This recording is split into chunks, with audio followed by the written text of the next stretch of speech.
Jesu Kristu inkosi. Jesu Kristu inkosi.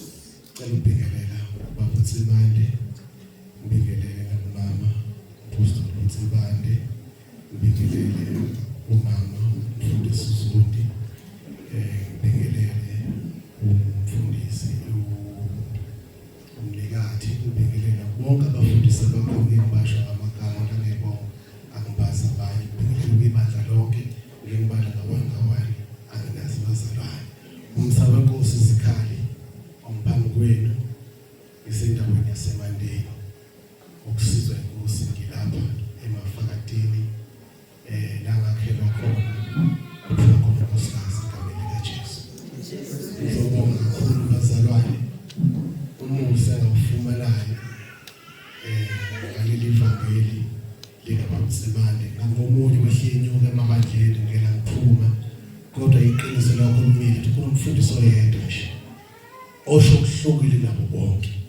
Wangithinta kakhulu bazalwane, it was 2015 or 16 mangabe u6 sasingazani kodwa ngayifuna number yakhe ngasingayithola komunye umzalwane osekhwezini uSinkosini uDon Dlamini. Yena wanginika inamba satholana ngomapostoli.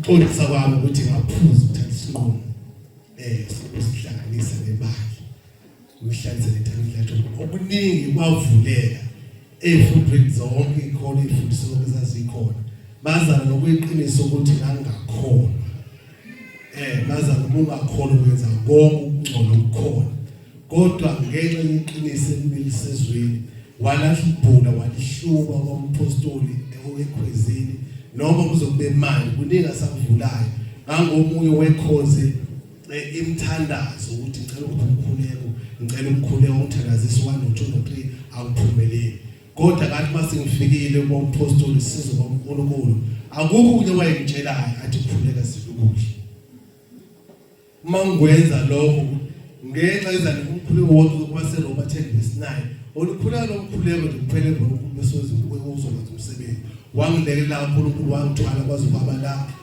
kumanje ngize ngubaba kungenxa ukuthi ngangithanda ukufikela isigaba kodwa ngeke ngabambele khona ukuthi no awusoze wafika isigaba uzokungaka abaprofeti abangitshela ukuthi nokungandizwa ngilungile kanti akukho ukuthi obalekukika kimina kuphela nefanele isindaba kaNkulunkulu kumanje ngihamba kahle endleleni uNkulunkulu sangilekelela usayisiza kaNkulunkulu ngide njalo usuku nosuku ngilapha abazalwane ngizokuma nje ngacithi awu ubani loyana sanibona la ngizokuma nje ngibona umama uZondi ngithi ngiyabonga umndeni wakamnikati akuzobona ubonga baba uNkulunkulu ukuthi namhlanje ngubaba